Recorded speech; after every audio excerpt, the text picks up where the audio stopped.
kamu bilang kamu sudah mengenal Kristus, sekarang kamu masih ingin mengenal Kristus. What do you mean? Aku sudah kenal Kristus, aku sudah lihat dia itu lebih mulia, tetapi aku sekarang ingin mengalami lebih lagi dengan dia. Karena hanya waktu aku mati terhadap selfku, terhadap keakuanku, disitulah aku menjadi serupa dengan Kristus. Angkat doa kita untuk Timor Leste, kita percaya bangsa dan negara ini dikasih Tuhan, ada di dalam hati Tuhan, ada dalam rencana Tuhan. Mari sama-sama kita angkat tangan kita mintakan berkat Shalom untuk Timor Leste. Kita katakan sama-sama Shalom Timor Leste, Shalom Timor Leste, Shalom Timor Leste. Bapa dalam surga, kami membawa bangsa Timor Leste ke dalam tangan-Mu, salah satu negara yang paling muda di dunia ini. Tuhan, kami percaya Engkau menciptakan bangsa ini. Engkau yang juga punya rencana yang indah, rencana yang besar untuk bangsa ini. Kami berdoa saat ini Tuhan, bangsa yang baru mulai bertumbuh, bangsa yang baru Tuhan berjuang untuk membangun negeri mereka. Tuhan, tapi juga bangsa yang banyak dari mereka yang paling tidak secara tradisi sudah mengenal Engkau. Tuhan, kami berdoa biar pengenalan akan Tuhan boleh sungguh-sungguh diwahyukan atas bangsa ini. Sehingga sungguh-sungguh Tuhan, mereka bukan hanya sekedar beragama, tapi mereka mendapatkan pengenalan akan Yesus Tuhan Juru Selamat. Dan Tuhan, Kau boleh membawa kerajaan-Mu datang atas Timor Leste. Engkau boleh membawa Tuhan, Shalom, keselamatan untuk bangsa ini boleh terjadi. Kami berdoa Tuhan untuk pemerintah Timor Leste, Kau yang memberikan kebijaksanaan, Kau yang memberikan tuntunan, supaya mereka boleh Tuhan membawa bangsa ini ke dalam kehendak-Mu. Berikan kepada para pemimpin takut akan Tuhan, hati yang berpegang kepada kebenaran dan keadilan, sehingga damai sejahtera yang daripada Engkau boleh turun atas Timor Leste. Terima kasih Bapa. Sekali lagi kami berdoa, biar berkat yang terbesar boleh turun atas Timor Leste, yaitu keselamatan di dalam Yesus Kristus. Terima kasih. Biar Raja Damai itu, the Prince of Peace, the King of Shalom, boleh hadir di negara Timor Leste dan memberkati bangsa ini. Sekarang kami berdoa biar Kau memberkati kami dengan firman-Mu. Di hari yang spesial kami boleh memperingati kebangkitan Tuhan. Biar sekali lagi kami boleh mengerti berkat yang besar, berkat yang luar biasa, keajaiban yang memberi kepada kami pengharapan, kekuatan, dan keselamatan. Itu boleh kami mengerti sekali lagi Tuhan, dan boleh mengubah kehidupan kami. Di dalam nama Tuhan Yesus kami berdoa. Amin. Puji Tuhan, silakan duduk saudara-saudara.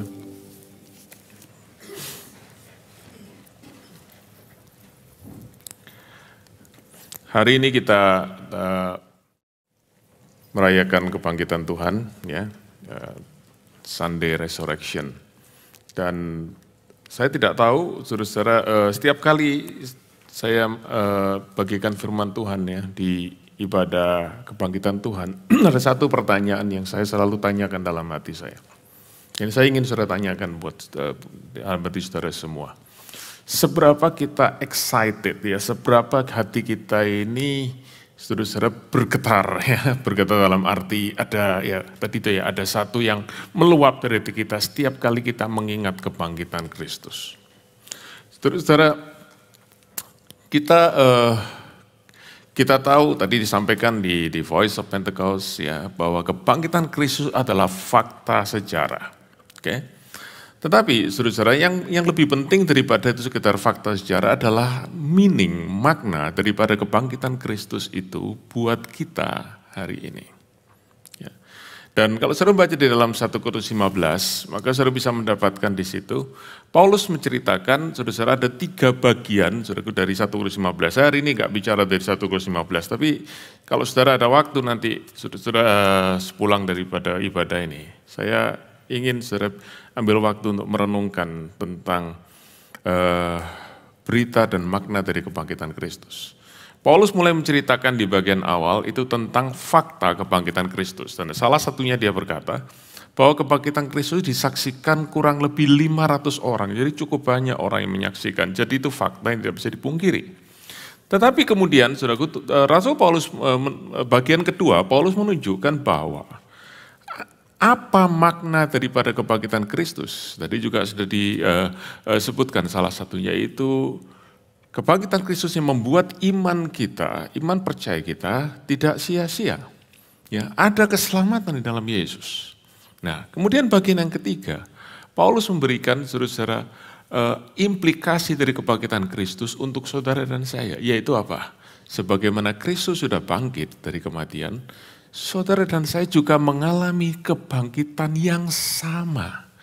Kita akan mengalami kebangkitan yang sama dengan Kristus. Dan Paulus berkata, bagian penutup dia berkata, kalau engkau mengerti ini sungguh-sungguh, dan engkau tahu ini sungguh-sungguh, dan engkau percaya, maka hidupmu pasti berbeda dengan orang yang tidak percaya akan kebangkitan. Jadi saudara-saudara, kemenangan Kristus, kalau kita bicara tentang pasca hari kebangkitan Kristus, kita bicara tentang kemenangan Kristus. Kemenangan Kristus itu saudaraku adalah kemenangan buat kita semua orang percaya. Saya tidak tahu berapa banyak saudara suka sepak bola, ya, tapi izinkan saya cerita sepak bola sedikit. Okay. Bulan Juli tahun yang lalu, saudara-saudara, negara Italia memenangkan kompetisi Piala Eropa, ya, yang waktu itu disebut Euro 2020, tetapi ditunda 1 tahun karena COVID. Ya, dan saudaraku, waktu mereka menangkan pertandingan itu dengan mengalahkan England di final, saudara-saudara, maka waktu mereka pulang, mereka disambut saudaraku oleh seluruh rakyat itu kota-kota di Italia, saudaraku, semua bikin perayaan. Bahkan saudaraku, waktu mereka nonton di televisi dan mereka lihat saudaraku negara mereka menang, saudaraku, mereka langsung bersorak, saudaraku. Apa hubungannya orang-orang ini dengan tim sepak bola? Yang dapat piala tim sepak bolanya, saudaraku ya. Yang dapat hadiah tim sepak bolanya, tapi seluruh rakyat Italia, saudaraku ya. Ya, sebagian besar saudaraku, mereka bersorak-sorai. Buat mereka, kemenangan tim sepak bola mereka adalah kemenangan mereka. Karena itu mereka bersorak, mereka merasakan ikut menikmati kemenangan itu. Saudara ngerti cerita saya ini? Saudara-saudara, pertanyaan yang kita mesti tanyakan adalah, kapan kita terakhir merasakan kemenangan Kristus atas kematian waktu dia bangkit? Itu juga adalah kemenangan saudara dan saya. Sehingga kita juga ikut bersorak. Kita juga berkata, yes, Christ is risen. Haleluya. Saya hari ini, saudaraku, tidak ingin lalu, mari kita sama-sama berdiri. Mari kita perhatikan sama-sama. No. Saya tidak ingin kita melakukan itu karena sesuatu yang kita ritualkan. Tetapi biar firman Tuhan hari ini boleh berbicara kepada saudara-saudara. Boleh mewahyukan kebenaran ini. Sehingga akan mengubah sungguh-sungguh kehidupan kita semua. Nah, saya ingin pagi ini bersama-sama dengan saudara merenungkan dari 2 ayat firman Tuhan saja. Ya. 1 ayat 1 jam, saudara-saudara. Oke, 2 ayat firman Tuhan saja dari surat Filipi pasal yang ketiga, ayat yang ke-10 dan 11. Surat Filipi pasal yang ketiga, ayat 10 dan 11. Kalau saudara sudah dapatkan ayat firman Tuhan ini, saya ajak untuk kita baca bersama-sama. Surat Filipi pasal 3, ayat 10 dan 11. Oke, sudah? Kita baca sama-sama ya. Ini perkataan Rasul Paulus. Dia berkata begini, yang ku kehendaki ialah mengenal dia dan kuasa kebangkitannya dan persekutuan dalam penderitaannya, di mana aku menjadi serupa dengan dia dalam kematiannya, supaya aku akhirnya beroleh kebangkitan dari antara orang mati. Paulus berkata, yang aku kehendaki adalah mengenal dia dan kuasa kebangkitannya. The power of his resurrection. Nah, hari ini saudaraku kita akan lihat 2 ayat ini saja. Ya, kita akan belajar 2 ayat ini aja. Kerinduan dari Paulus adalah mengenal kuasa kebangkitan Kristus yang saudaraku diawali dengan dia berkata, aku ingin mengenal Kristus. Nah, saudara-saudara, Alkitab Bahasa Indonesia di ayat 10 dimulai dengan kalimat yang baru. Ya, jadi yang ku kehendaki. Tapi kalau saudara punya Alkitab Bahasa Inggris, selain NIV, maka ayat 10 ini saudaraku bukan kalimat baru, tapi adalah kelanjutan dari ayat 8. Jadi ini kalimat yang panjang sekali, saudara-saudara. Saya kalau waktu saya belajar, saudaraku menulis ya paper, menulis assignment, saya minta tolong tutor saya ngajar saya bahasa Inggris, saudara-saudara. Dia selalu berkata, Daniel, please remember this, okay? Don't write a sentence that is too long. Nah, jangan kalimatnya panjang itu sukar dimengerti. Dan saudaraku ini kalimatnya panjang benar. Kalau saudara baca mulai ayat ke-8, saudara, dia berkata begini, malahan segala sesuatu kuanggap rugi karena pengenalanku akan Kristus Yesus Tuhanku. Lebih mulia daripada semuanya. Lalu saudaraku, nah ini, oleh karena dialah, mulai kalimat ini terus, saudara, oleh karena dialah, aku telah melepaskan semuanya itu dan menganggapnya sampah supaya aku memperoleh Kristus, dan berada di dalam dia bukan dengan kebenaranku sendiri karena mentaati hukum Taurat, melainkan kepada Kristus, melainkan dengan kebenaran karena kepercayaan kepada Kristus, yaitu kebenaran yang Allah anugerahkan berdasarkan kepercayaan. Titik. Tapi dalam bahasa Inggris Ya. Lalu saudaraku dimulai, that I may know him. Supaya aku boleh mengenal Kristus. Jadi, saudara-saudara, ada satu hal yang saya ingin mulai sebelum saya bicara tentang the power of resurrection. Ada satu hal yang menjadi kerinduan Rasul Paulus, yaitu dia punya satu inti daripada ini semua adalah dia punya keinginan, kerinduan, determination, tekad untuk mengenal Kristus. Kalau saudara baca dalam ayat 8, ya, mengenal Kristus. Lalu saudaraku ayat 10 dikatakan mengenal dia. Oke. Jadi saudaraku Paulus berkata, karena aku sudah mengenal Kristus, maka segala sesuatu yang dulu kuanggap keuntungan, sekarang kuanggap rugi. Dan sekarang aku ingin mengenal Kristus. Saudara, kalau saudara perhatikan ini sungguh-sungguh, saudara mestinya harus bertanya, Paulus, have you known Christ or not? Kamu bilang kamu sudah mengenal Kristus, sekarang kamu masih ingin mengenal Kristus. What do you mean? Saya ingin jelaskan kepada saudara-saudara. Ya, proses mengenal Kristus adalah proses perjalanan iman kita seumur hidup. Tetapi saya ingin mulai dulu saudaraku dengan satu pertanyaan ini. Saudara-saudara, berapa banyak saudara yang sudah sungguh-sungguh mengenal Kristus? Oke. Saudara berkata, saya sudah kenal Kristus. Kenapa? Karena saya sudah tahu siapa dia. Saya bisa ceritakan tentang dia. Dia lahir di Bethlehem, dia besar di Nazaret, dan seterusnya. Saya tahu banyak cerita tentang Kristus di dalam Alkitab. Pertanyaannya, saudara-saudara, bukan itu. Mengenal Kristus bukan tahu tentang Kristus, tapi mengenal dia sungguh-sungguh.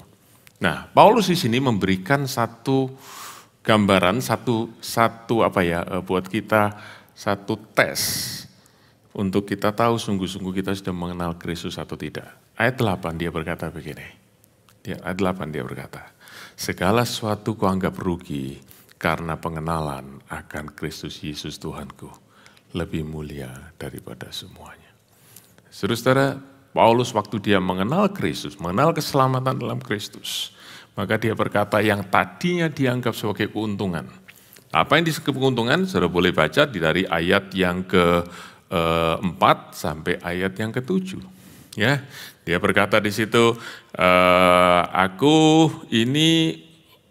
Ayat yang kelima, maaf. Aku ini orang yang punya kebanggaan secara lahiriah. Yaitu apa? Aku ini disunat hari ke-8 dari bangsa Israel, dari suku Benyamin, orang Ibrani asli.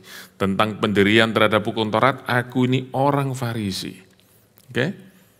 Kalau kita hari ini berkata, aku ini orang Farisi, semua akan berkata, lu orang jelek, kan begitu saudara. Kesan orang Farisi itu kan jelek sekali. Tapi saudaraku, pada zaman Rasul Paulus, orang Farisi itu kelompok elit di masyarakat, kelompok yang saudaraku sangat devout, yang sangat religius, punya status yang tinggi di masyarakat. Oke, yang kelima. Oke, kemudian yang keenam, tentang kegiatan aku penganiaya jemaat. Kalau hari ini kita berkata, oh ada orang yang suka menganiaya jemaat, kita kesannya jelek. Tapi buat Paulus itu menunjukkan semangatnya, itu menunjukkan kesungguhannya. Dan kenapa dia menganiaya jemaat yang pada orang Kristen? Karena sebagai penganut agama Yahudi pada waktu itu, saudaraku, dia ingin, saudaraku, tidak ingin ada pengajaran sesat, saudaraku, yang merusak kepercayaan dari teman-teman sebangsanya. Dan dia menganggap, saudaraku, kekristenan pada waktu adalah ajaran sesat. Karena itu dia ingin singkirkan itu. Dari semangatnya, saudaraku, untuk sungguh-sungguh menjadi orang yang mentaati hukum Taurat dan agama Yahudi. Dan yang ketujuh, yang terakhir dikatakan, kebenaran mentaati hukum Taurat aku tidak bercacat. 7.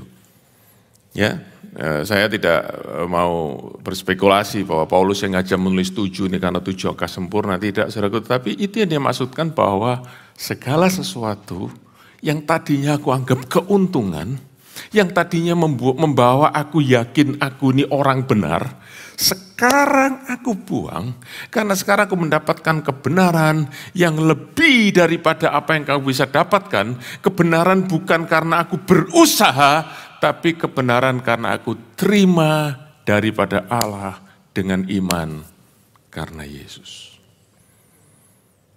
Dan saudara, disitulah dia berkata, waktu aku kenal Kristus, maka aku buang semua yang aku rasa sebagai kebenaranku sendiri. Aku anggap sebagai sampah yang hari Jumat yang lalu saya bagikan, yang seperti kain kotor. Dan sekarang aku hanya mau pakai kebenaran Kristus. Saudara-saudara, dari mana kita tahu kita sudah mengenal Kristus? Kalau hati kita sungguh-sungguh melihat Kristus lebih berharga daripada semua yang lain. Dan dari mana kita tahu bahwa Yesus lebih berharga dari semua yang lain? Saudara-saudara, bukan waktu kita nyanyi, Lord, you are more than gold, you are more than silver. Itu lagu bagus, itu lagu indah, saudaraku. Tapi hidup kita tidak ditentukan dengan lagu yang kita nyanyikan, bukan? Hidup kita ditentukan dengan perbuatan kita. Dari mana, saudaraku, kita tahu sesuatu itu berharga, yang paling berharga dalam diri kita? Dari mana? Dari sesuatu yang kita pegang, yang kita simpan, waktu kita mengalami krisis di dalam hidup ini. Waktu kita mengalami pilihan dalam hidup ini. Saudara-saudara, saya waktu masih kecil dulu ya, sering ada joke ya di antara teman-teman. Hei, kamu tahu nggak? Kalau kamu satu kali jalan, lalu ditodong orang. Biasanya ngomongnya apa? Harta atau nyawa? Ya, saudara ya, pilih mana? Saudaraku, bingung kan, pilih mana kayak. Nyawa juga jelas sayang, tapi nyawa tanpa harta apa artinya, kan begitu ya saudara-saudara ya. Jadi bingung juga gitu ya, harta tanpa nyawa juga tidak ada arti. Lalu saudaraku, teman-teman bilang, kamu kasih tahu, pilih atau. Ya, jadi jawab atau, saudaraku ya. It's a joke, tapi saudaraku, waktu kita ditanya harta atau nyawa. Kalau saudara ditanyakan, dompetmu atau nyawamu? Saudara berikan mana? Saya harap saudara berikan dompet saudara. Kenapa? Karena saya berkata, nyawaku lebih berharga daripada dompet. Benar ya? Itu saudaraku satu hal yang sederhana menunjukkan mana yang paling kita hargai dalam diri kita. Nah, saudara-saudara, di dalam hidup ini, nanti saya akan kembali bagian itu. Dalam hidup ini, saudaraku, Kristus di dalam hati kita selalu mendapatkan saingan, selalu mendapatkan kompetitor banyak hal yang lain. Dan di situ kita harus memilih, dan disitulah kita bisa tahu siapa yang paling berharga dalam hidup kita? Yesus atau hobi kita? Yesus atau bantal kita? Yesus atau bisnis kita? Yesus atau kesenangan kita? Yesus atau harga diri kita? Di situ kita bisa tahu apakah kita sudah sungguh-sungguh mengenal Kristus. Nah, saudara, Paulus berkata, aku ini sudah kenal Kristus, karena itu aku lepaskan semua yang lain, tapi aku masih ingin kenal Kristus lebih lagi. Dan saudaraku, inilah ciri-cirilah karakteristik kalau kita sudah mengenal Kristus. Waktu kita mengenal Kristus, saudaraku, kita menghargai Dia, kita value Dia, kita menaruhkan seluruh pengharapan kita kepada Dia, tetapi kita masih ingin mengenal Dia lebih lagi. Dan mengapa demikian, saudara-saudara? Nah, hari ini yang saya ingin bagikan kepada saudara-saudara. Karena waktu Paulus berkata, aku ingin mengenal Dia. Kata mengenal, itu saudaraku kata know, bahasa Inggris know. Itu dari bahasa Yunani, saudara pasti sering dengar ya. Itu namanya ginosko. Ginosko. Nah, kata ginosko ini saudaraku punya beberapa arti. Punya beberapa variasi arti. Mulai dari arti mengenal, artinya tahu, recognize. Oh ya, ini A berarti bukan B. Berarti saudaraku itu adalah pengetahuan, saudaraku yang namanya pengetahuan secara kognitif. Tetapi ginosko juga mengandung saudaraku arti pengetahuan secara eksperiensial, secara pengalaman. Nah, saya beritahu kepada saudara-saudara, di dalam hidup ini, dalam dunia ini, saudara-saudara kita bisa punya pengetahuan kognitif. Pengetahuan yang kita pelajari, yang kita hafal, bisa. Oke, saudara di sekolah, saudara di bangku studi, saudara semua belajar pengetahuan kognitif. Tetapi ada beberapa pelajaran, kalau saudara masih ingat, ada beberapa pelajaran yang namanya pelajarannya ada judulnya begini, praktikum. Saudara ingat? Oke? Nah, praktikum itu tidak lagi urusan dengan buku, tapi biasanya urusan dengan apa? Laboratorium, lab. Saudara tidak lagi bawa buku, tapi saudara benar-benar do something.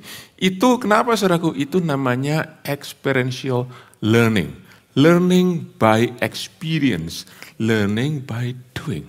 Dan saudara-saudara di dalam ilmu pembelajaran ya, learning science, saudara-saudara semua orang tahu bahwa experiential learning itu punya dampak yang lebih dalam di dalam diri orang yang belajar. Daripada mereka cuma belajar kognitif. Dengar dari gurunya, dengar dari lecturernya, atau baca buku. Nah, itu yang pertama. Jadi saudaraku, experiential learning itu adalah learning yang lebih dalam daripada sekedar pengetahuan kognitif. Tetapi yang lebih penting lagi, saudaraku, bahwa di dalam hidup ini, ada hal-hal yang hanya kita bisa pelajari lewat experience, tidak bisa lewat cognitive codified knowledge yang ada di buku. Saya beri satu contoh. Kalau saudara baca di dalam surat Yakobus pasal yang pertama, ayat yang ketiga, Yakobus menulis demikian. Yakobus pasal yang pertama, ayat yang ketiga.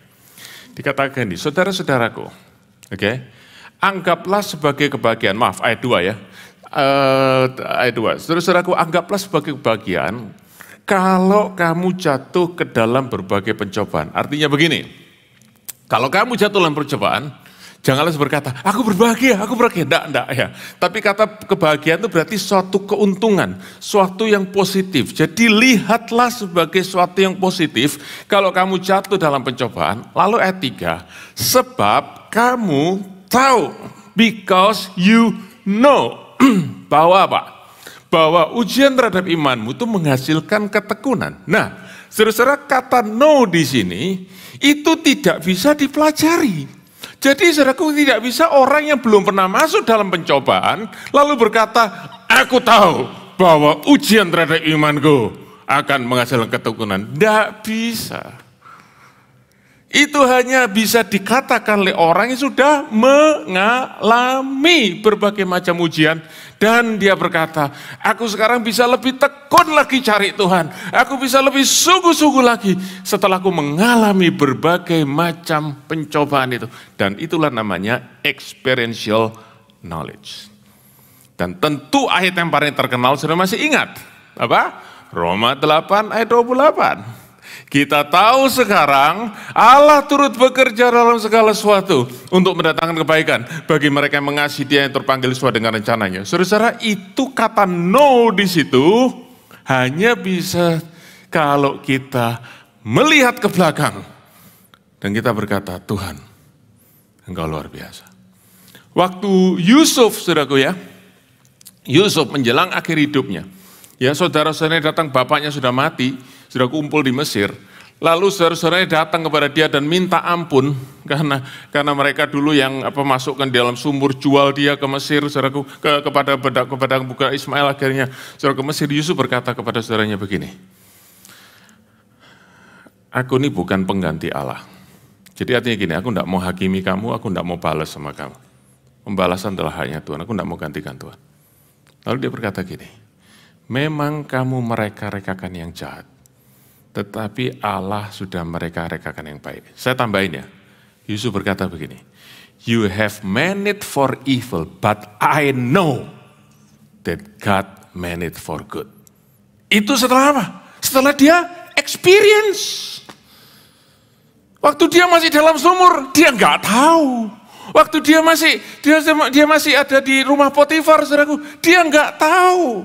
Waktu dia ada di penjara, saudaraku, di penjara Firaun, dia nggak tahu. Kalau saat itu, saudaraku, ada yang khotbahin dia, Yusuf percayalah Allah mengerjakan segala sesuatu. Dia berkata, kamu pernah nggak ngalami seperti aku? Kamu nggak ngalami seperti aku? Dijual sama saudara-saudaramu, jadi budak orang asing, difitnah, padahal tidak bersalah, dimasukkan penjara. Kamu mau ngomong, Allah turut bekerja dalam segala sesuatu. Enak banget kan ngomong, tapi setelah lewat tahun-tahun yang panjang, belasan tahun, mungkin puluhan tahun, Yusuf berkata, now I know. Saudara-saudara, itu sebabnya kita mesti punya dua ini. Namanya cognitive knowledge dan experiential knowledge di dalam iman kita. Kita mesti punya iman yang kita pelajari dari buku, yaitu firman Tuhan. Ini yang namanya iman doktrinal. Dan saya ingin katakan pada saudara-saudara, jangan alergi dengan kata doktrin. Doktrin itu penting sekali. Saudaraku, Yesus adalah Tuhan. Itu adalah doktrin. Itu sesuatu yang kita harus percaya, kita harus pegang teguh, sesuatu yang kita harus berdoa itu diwahyukan di dalam pikiran kita. Yesus mati untuk dosa-dosa kita. Itu doktrin. Yesus mati dosa kita, dia bangkit pembenaran kita. Itu doktrin, itu sesuatu yang kita harus berdoa itu diwahyukan sampai kita bisa ngerti sungguh-sungguh dan kita percaya. Tetapi Rasul Paulus sudah tahu itu semua. Jadi sebab itu saudaraku, di ayat sebelumnya di surat Efesus dia sudah tahu semuanya. Tapi dia berkata, aku masih ingin kenal dia. Artinya apa? Aku ingin experience what I already know in my cognition. Aku ingin mengalami apa yang Allah sudah wahyukan kepada diriku. Aku sudah kenal Kristus, aku sudah lihat dia itu lebih mulia, tetapi aku sekarang ingin mengalami lebih lagi dengan dia. Dan saya berdoa, saudara semua punya kerinduan demikian. Saudara tidak puas karena saudara sudah lulus kom, saudara jadi juara, saudaraku lulus kom 100, nilai ujiannya 100. Saudaraku ya, lulus kom 200, nilai ujiannya 200. Saudaraku, it's a perfect score. It's good, it's good, it's good. Dan kita harus punya pengetahuan doktrinal, tapi jangan puas dengan itu. Sebab apa, saudara? Sebab pada akhirnya Sesuatu yang nancep di dalam hati kita, adalah sesuatu yang kita alami. Sesuatu yang hanya tinggal di dalam pikir kita satu kali, kalau itu tinggal sebagai idea, satu kali itu bisa dilawan dengan idea. Waktu idea dilawan dengan idea, saudara, kita malah confident kita bisa goyah. Karena itu, saudaraku, Petrus dan Yohanes satu kali ditangkap oleh imam-imam kepala, saudaraku, Sanhedrin ya, yang menguasai bait Allah. Di Kisah Rasul pasal 4. Karena mereka mengkhotbahkan tentang Yesus setelah mereka, saudaraku, berdoa untuk orang lumpuh yang sembuh. Dan apa yang terjadi, saudaraku? Mereka diancam tidak boleh memberitakan Yesus lagi. Dan apa yang mereka katakan? Dalam Kisah Rasul pasal 4 ayat 20. Kisah Rasul pasal 4 ayat 20. Petrus dan Yohanes berkata begini, silahkan kamu putuskan sendiri, ya, mana yang lebih benar, taat kepada Allah atau kepada manusia. Sebab, ayat 20, sebab tidak mungkin bagi kami untuk tidak berkata-kata tentang apa yang kami lihat, yang telah kami dengar, dalam tanda kurung apa yang kami alami sendiri, tangan pertama, first hand. Itu tidak bisa digoyahkan. Pengalaman pribadi, saudaraku, kehadiran pekerjaan Tuhan di dalam diri mereka. Mereka tidak bisa sangkali, mereka berkata, you can do anything, but we cannot stop telling about Jesus, because we have experienced Him ourselves. Saudara-saudara, dan pengetahuan dan Tuhan ingin kita mengalami, kita berpindah, kita bertumbuh dari pengenalan kognitif menjadi pengenalan experiential. Saudara ingat cerita Ayub ya di Perjanjian Lama, Ayub. Ayub, saudaraku, nggak ada hujan, nggak ada panas, istilahnya ya. Tiba-tiba dia mengalami bencana besar dalam sehari, semuanya habis dalam sehari. Anak-anaknya 10 mati. Tidak lama kemudian, badannya kena borok seluruhnya. Saya ikut saja ya, saya lompat Ayub pasal 1, pasal 2, saudaraku ya, seperti kebanyakan khotbah, lompat pasal 42. Apa yang Ayub katakan pasal 42, ayat yang kelima? Dia berkata kepada Tuhan begini, hanya dari kata orang saja aku mendengar tentang Kau. Saudara-saudara perhatikan ya, perhatikan. Banyak orang berkata, saudara, makanya jangan hanya dari kata orang. Lihat sendiri loh. Sebentar. Saudara lihat, Ayub itu cara hidupnya adalah sangat saleh. Takut akan Tuhan, menjauhi kejahatan, dan itu Tuhan sendiri yang ngomong. Ya, saudara bisa baca di Ayub pasal 1. Ayub begitu, saudaraku, sungguh-sungguh saleh. Tiap hari dia persembahkan korban kepada Tuhan, berdoa syafaat buat anak-anaknya. Kenapa dia lakukan itu? Karena dia takut akan Tuhan. Kenapa dia takut akan Tuhan? Dari mana dia bisa takut akan Tuhan? Karena dia mendengar tentang Tuhan dari kata orang. Itu saja, saudaraku, dengar baik-baik. Itu saja sudah mengubah dan membentuk kehidupan Ayub begitu luar biasa. Tapi Tuhan berkata, Ayub, aku ingin kau mengalami yang lebih dalam lagi daripada itu. Aku ingin kau mengenal aku. Personally. Dan saudaraku melewati itu semua. Melalui penderitaan yang cukup berat, penderitaan yang sangat berat dan cukup panjang. Pada akhirnya Ayub berkata, aku tidak menyesal mengalami semua ini. Kenapa? Karena pada akhirnya aku dapat 2 kali lipat berkat. No. Dia ngomong itu sebelum Tuhan pulihkan hidupnya dapat 2 kali lipat dari apa yang dia punya sebelumnya. Dia ngomong itu waktu dia masih ada di debu, duduk di atas debu, badannya masih penuh borok, dia masih sangat menderita. Jadi dia berkata, Tuhan, aku puas.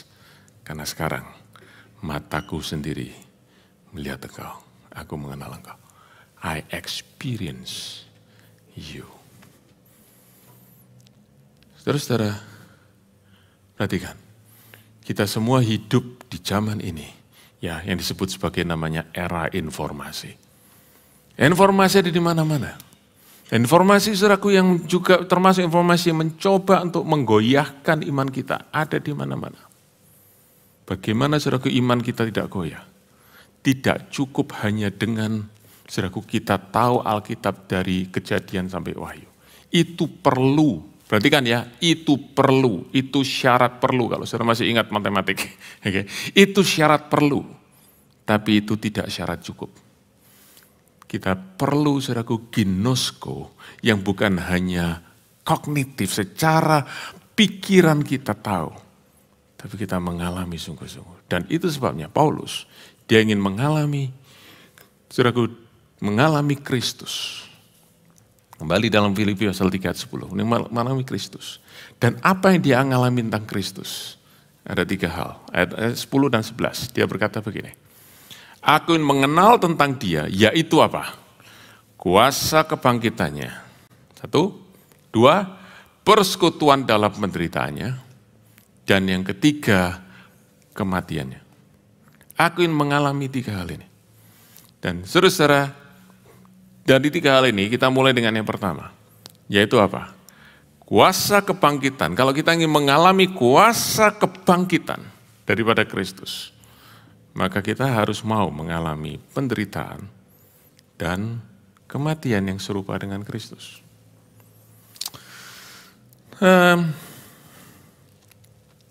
Ini sesuatu saudara-saudara yang kita mesti renungkan sungguh-sungguh, saudara-saudara. Sebab kalau bicara tentang kebangkitan, itu sesuatu yang sangat-sangat powerful. Betul ya? Bicara tentang kebangkitan dan mengalami kuasa kebangkitan, kita sungguh-sungguh mengerti secara experiential apa itu kebangkitan. Dalam hidup yang sekarang ini, sebelum nanti kita mengalami sungguh-sungguh kebangkitan itu punya dampak yang sangat berbeda. Ini saya katakan tadi, saudaraku, Paulus di dalam 1 Korintus pasal 15, dia berkata, kalau tidak ada kebangkitan, dan kalau kamu tidak percaya akan kebangkitan, maka kamu akan hidup menurut orang-orang yang tidak percaya kebangkitan. Yaitu apa? Marilah kita makan, minum, besok kita mati. Saudaraku, kalau kita tidak percaya ada kebangkitan, maka kita akan takut kehilangan. Kita, saudaraku, istilah yang populer ya, fear of missing out. Ingat ya, fear of missing out. Oke, kita akan takut kehilangan sesuatu yang mestinya kita bisa nikmati hari ini. Hidup cuman 1 kali. Jangan sampai kehilangan kesempatan yang sekarang ini. Kenapa, saudaraku? Karena setelah ini tidak ada lagi. Mau makan yang paling enak, sekarang waktunya. Oke, mau lihat tempat yang paling bagus, sekarang waktunya. Mau nikmati sesuatu, sekarang waktunya. Setelah ini tidak ada lagi. You can only experience the best now. Karena setelah ini, nothing. Tapi kalau kita percaya ada kebangkitan, Paulus berkata, don't be afraid, jangan takut. Untuk engkau kehilangan sesuatu yang baik, bahkan yang kelihatan yang terbaik dalam hidup ini. Sebab yang terbaik masih akan kau dapatkan nanti di dalam kekekalan, di dalam kebangkitan. Saudara-saudara, ada perbedaan. Ada perbedaan. Kita tidak akan takut kehilangan kenikmatan kita, saudaraku, kenikmatan kesenangan daging kita, saudaraku, kesenangan nafsu kita, kesenangan hobi kita, saudaraku. Untuk kita berikan waktu kita buat Tuhan karena kita percaya nanti kita akan dapatkan lebih baik daripada apa yang kita kehilangan sekarang.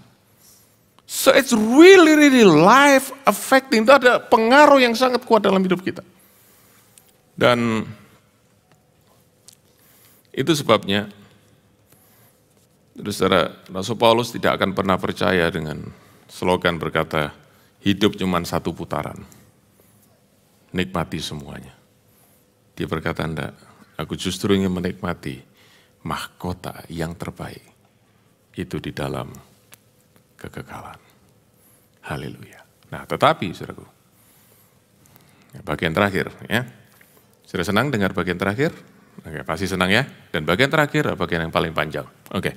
Nah, saudaraku, tetapi, saudaraku, waktu Paulus berkata, aku mengalami kuasa kebangkitan, maka aku harus mengalami lebih dulu suffering and death. Tanpa itu aku tidak akan mengalami itu. Nah, sekarang saya ingin ringkas, saudaraku. Ada 5 hal yang saya ingin bagikan pada saudara-saudara tentang namanya penderitaan dan kematian. Oke? Saya ingin bicara dalam suatu yang nuansa yang lebih luas daripada secara fisik. Tapi saudaraku, saya ingin sampaikan pada saudara-saudara. Kenapa? Karena berita tentang penderitaan dan kematian itu bukan berita yang populer, bukan berita yang disukai. Ya. Duh, kita ini di dunia ada susah, datang ke gereja dikasih tahu kamu harus menderita lagi. Saudaraku, aduh, nggak ada yang lebih menyenangkan tuh? Apa nggak ada yang lebih membangkitkan semangat daripada bicara tentang penderitaan? Tapi Paulus berkata, aku ingin bersekutu di dalam penderitaan dan menjadi serupa dengan kematian Kristus. Kita yang berkata, aku ingin bersekutu di dalam, apa saudaraku ya? Kemenangan Kristus. Dalam berkat Kristus. Jadi Paulus berkata, aku ingin bersekutu dalam penderitaan dan kematian Kristus. Mengapa saudaraku? 5 hal. Saya ingin mulai dulu dengan ini. Perhatikan saudaraku, tujuan Paulus hidup bukan mencari penderitaan. Penderitaan bukan tujuan hidup daripada Paulus. Oke? Paulus hanya berkata bahwa penderitaan itu adalah bagian dari perjalanannya dia mengenal Kristus dan mengalami kuasa kebangkitan. Jadi it is not the end. Tetapi, saudaraku, tanpa penderitaan kematian, kita tidak akan mengalami kuasa kebangkitan. Yang pertama, penderitaan dan kematian itu memberikan meaning, ya, memberikan makna yang lebih dalam kepada kebangkitan, sehingga kita bisa melihat kebangkitan itu sesuatu yang lebih nyata. Saudara-saudara, kalau saudara baca dalam Yohanes pasal 11, Tuhan Yesus satu kali ada di sebuah tempat, lalu diberi kabar. Guru, Tuhan, temanmu yang kau kasih namanya Lazarus lagi sakit. Ini 2 adiknya perempuan, Marta dan Maria, kirim kabar, cepat datang ke Betania. Doakan sembuhkan Lazarus. Sembuhkan Lazarus. Tidak pernah Tuhan Yesus suruh mendoakan. Sembuhkan Lazarus. Nah, saudaraku dikatakan apa? Tuhan Yesus sengaja tinggal lebih lama lagi di tempat di mana dia berada.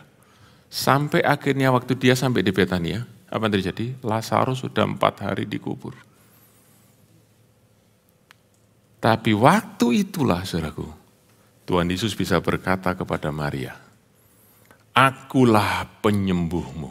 No. Sudah ingat apa yang dikatakan? Akulah kebangkitan dan hidup. Yohanes 11 ayat 25.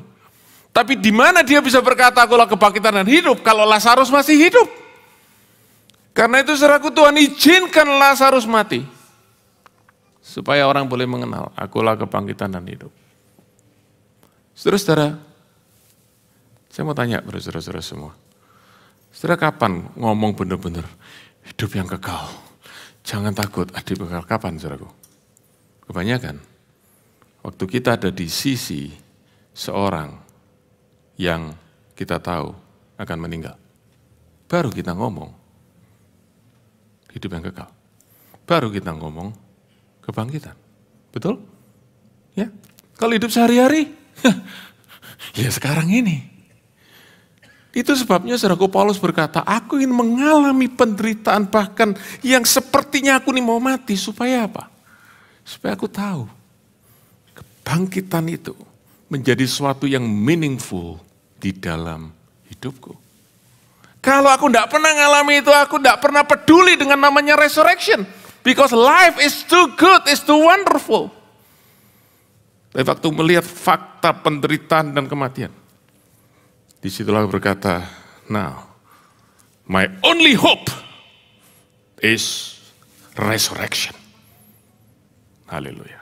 Yang kedua,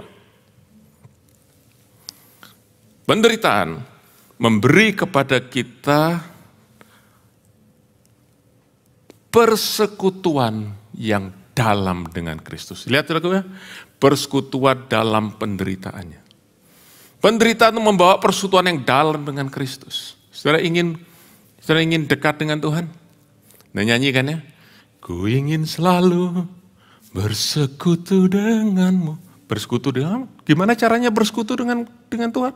Oh, mengalami hadirat Tuhan. Fine.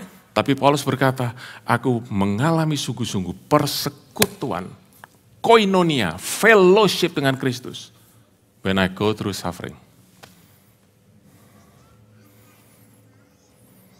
Waktu aku mengalami penderitaan, disitulah aku mengalami sungguh-sungguh kehadiran Kristus. Disitulah aku bisa tahu sungguh-sungguh tidak ada yang bisa memisahkan aku dari kasih Kristus, penderitaan sekalipun.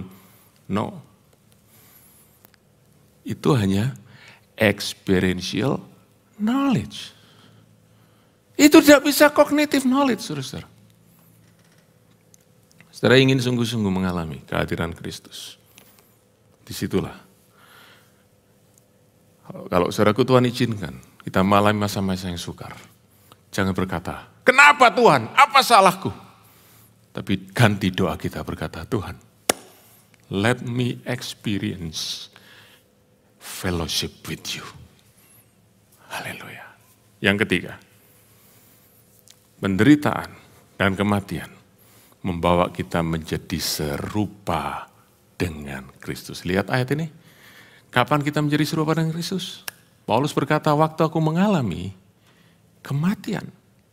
Dan saudaraku, ini bukan bicara soal kematian jasmani. Sebab Paulus berkata itu, aku menjadi serupa dengan waktu aku masih hidup, tapi aku mengalami serupa dengan kematian Kristus. Apa yang Paulus maksudkan? Dia berkata, aku ingin mengalami kematian atas dagingku, atas keinginanku, atas ambisiku, atas hawa nafsuku. Karena hanya waktu aku mati terhadap selfku, terhadap keakuanku, disitulah aku menjadi serupa dengan Kristus. Waktu aku mati terhadap dagingku, disitulah kehidupan Kristus nyata dalamku. Itu sebabnya di Galatia pasal 2 ayat 20 dia berkata, aku telah tersalib bersama dengan Kristus, namun aku hidup, tapi bukan lagi aku, melainkan Kristus yang hidup dalamku. Kita nyanyi ya lagu itu ya.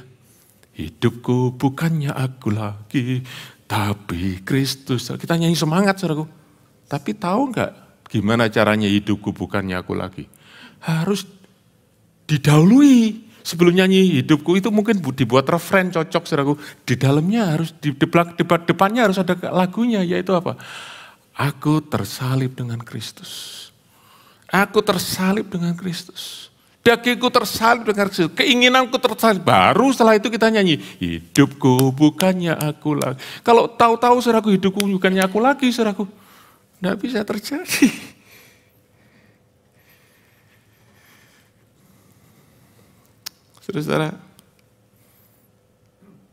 Saudara, kapan yang sudah 3 bulan sudah tidak pernah bertengkar dengan orang?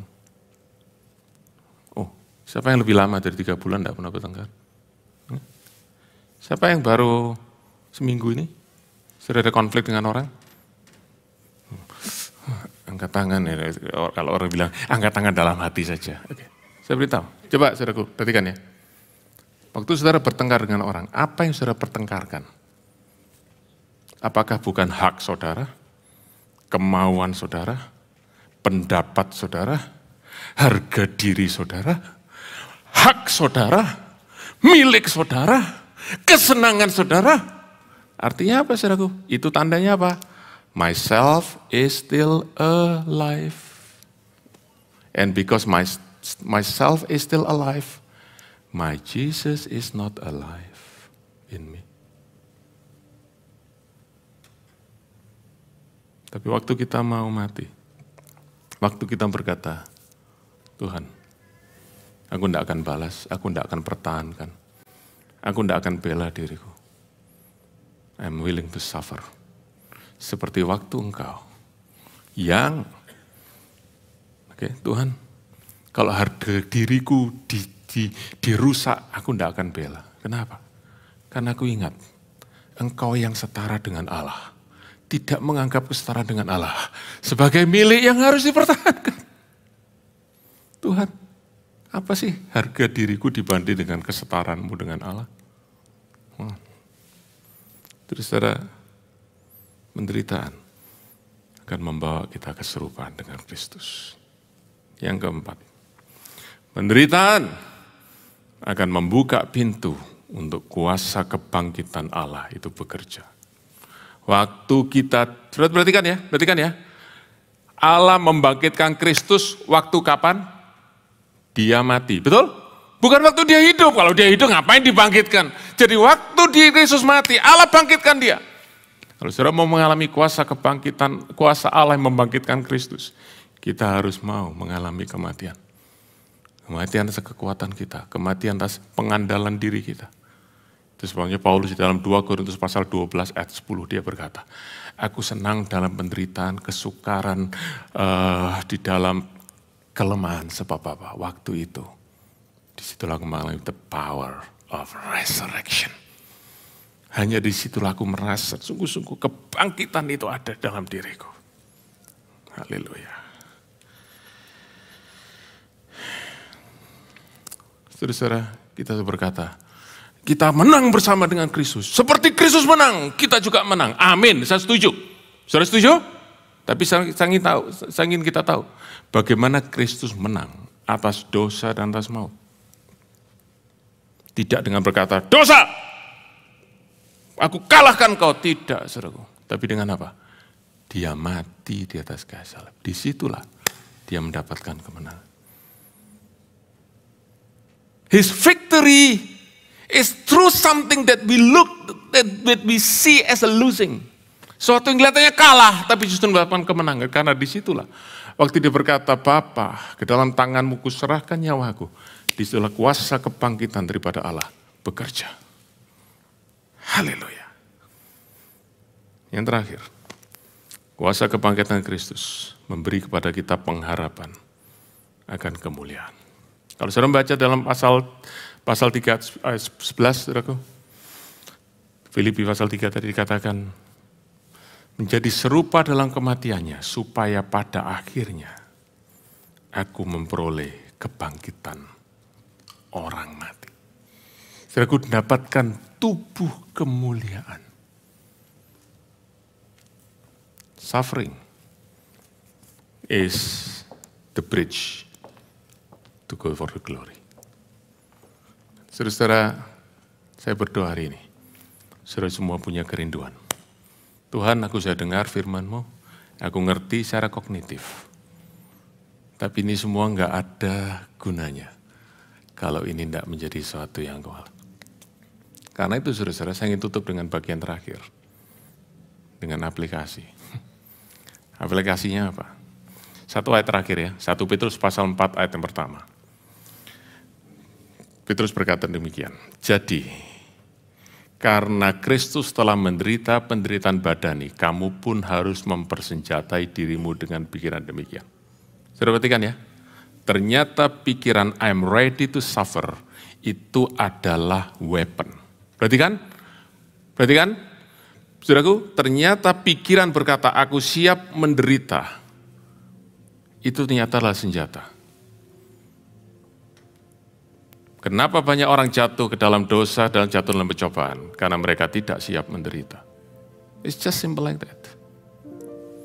Tapi waktu kita berkata, aku siap menderita, kita berkata, aku tolak semua bujukan tipuan iblis, godaan hawa nafsu, karena aku mau menderita. Dan penderitaan tidak sia-sia. Karena di dalam penderitaanku, aku mengalami kuasa kebangkitan. Aku mengalami fellowship dengan Kristus. Aku mengalami persekutuan, aku mengalami keserupaan dengan Kristus. Aku mengalami hidupku menjadi serupa dengan Dia. Haleluya. Saudara-saudara, saudara boleh renungkan lebih lanjut apa yang saudara bisa pikirkan dari aplikasi firman Tuhan hari ini. Saya mulai dengan contoh sederhana ya. Oke, ini paling gampang ya. Mulai lepaskan comfort, saudara. Jangan terus, saudaraku, nomor satu apa yang comfort buat saudara, yang comfortable buat saudara. Oke? Saudaraku, saudara relakan sesuatu itu mati, comfort itu mati. Contoh, saudara bisa enggak 90 menit di dalam ibadah, saudara biarkan WhatsApp saudara mati? Bisa enggak? Ya? Ada yang itu pun jadi peperangan rohani loh, saudaraku. 90 menit. WA mati.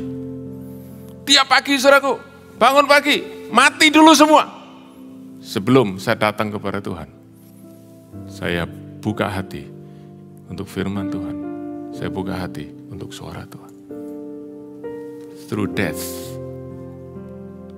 God's power, God's blessing will flow to us. Haleluya. Mari berdiri sama-sama. Haleluya.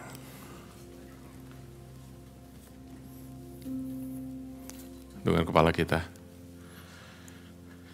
Bapa dalam surga, biar firman-Mu hari ini bukan hanya dimengerti, tapi membangkitkan kerinduan. Untuk kami bukan hanya tahu, tapi kami punya kerinduan untuk kami mengalami. Sehingga apa yang namanya kebangkitan itu Tuhan, itu bukan hanya jadi satu pengetahuan, itu pun Tuhan sudah sedemikian bagus, tapi suatu yang jadi pengalaman kehidupan kami. Dan hari ini kami mau mempersenjatai diri kami dengan perlengkapan senjata Allah, yaitu firman Allah. Kami berkata, Lord, let my comfort die, so your truth will be alive. Biarlah kesenanganku mati, sehingga perkenananmu itu boleh nyata di dalam hidupku. Terima kasih Tuhan. Biar firman-Mu terus berbicara dan memberkati setiap jemaat-Mu yang hadir pagi ini. Dalam nama Tuhan Yesus.